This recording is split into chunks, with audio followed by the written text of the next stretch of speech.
Assalamualaikum warahmatullahi wabarakatuh. Perkenalkan, nama saya Rina Anggraini dari kelas 12 PPS nomor absen 25.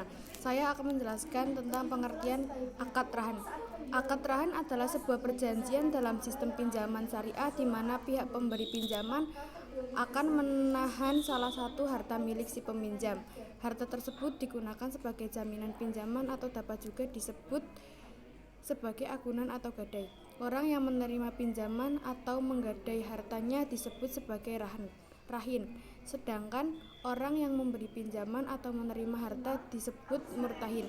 Apabila pihak penerima tidak dapat membayar seluruh atau sebagian hutangnya, harta yang digadaikan tersebut akan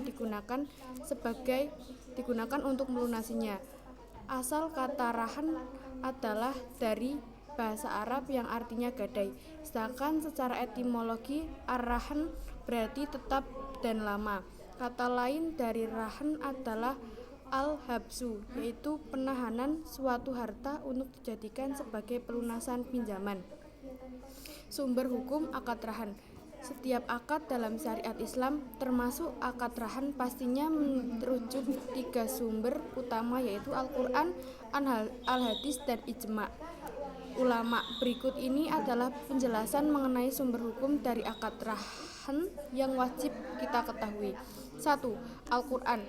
Berbagai ulama fikih sepakat bahwa hukum akad rahan adalah praktik. Sebagian ulama fikih sepakat bahwa hukum akad rahan adalah praktik yang diperbolehkan. Hal ini sesuai dengan ketentuan yang ada di dalam Al-Quran pada surat Al-Baqarah ayat 289. Yang kedua, Al-Hadis. Sumber hukum kedua berasal dari amalan Rasulullah SAW yang menjadi landasan para ulama fikih bersepakat untuk mengatakan bahwa akad rahan adalah hal yang diperbolehkan.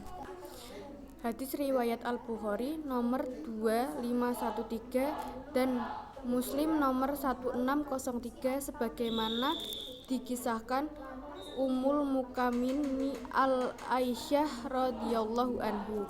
Sesungguhnya Nabi SAW membeli dari seorang Yahudi bahan makanan dengan cara hutang dan menggadaikan baju besinya. Hadis riwayat Al-Bukhari dan Muslim. Yang ketiga, ijma'.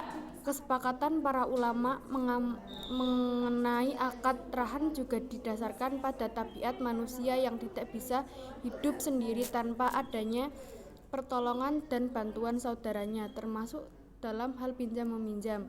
Selain itu, fatwa syariah nomor 25/DSN-MUI/3/2002 pada tanggal 26 November 2002 menyatakan bahwa pinjaman dengan menggadaikan barang sebagai jaminan hutang adalah akad rahan diperbolehkan.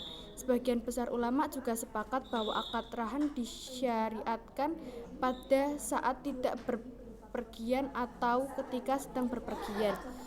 Rukun akad rahan.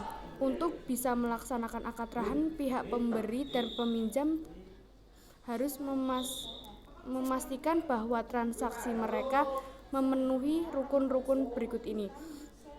1. Marhun. Marhun adalah harus ada barang digadaikan atau dijadikan sebagai jaminan. 2. Marhun bi. Rukun akad rahan dilakukan apabila terdapat uang yang belum dilunasi dan menjadi sebab diberikannya barang jaminan. 3. Sigot. Harus dilakukan akad atau ijab qabul. 4. Akid. Orang yang berakad yaitu rahin pemberi barang gadai dan murtahin penerima barang gadai. Syarat akad rahan. Sebagaimana dinyatakan oleh ulama fikih, rukun akad rahan harus memenuhi beberapa persyaratan. Adapun syarat-syarat akad rahan adalah: 1. Syarat terkait akid. Menurut jumhur ulama, orang yang berakad harus sudah balik dan berakal. 2. Syarat marhun bih. Pinjaman. Utang harus dikembalikan oleh pinjaman kepada pemberi pinjaman dengan barang jaminan. 3. Selain itu, jumlah utang harus jelas dan terhitung. Syarat marhun barang gadai jelas dan dapat ditunjukkan. Milik sah si pemberi agunan, bisa dijual dan memiliki nilai yang sama besarnya dengan utang. Dapat dimanfaatkan menurut ketentuan hukum Islam, tidak terkait dengan pihak lain atau utuh.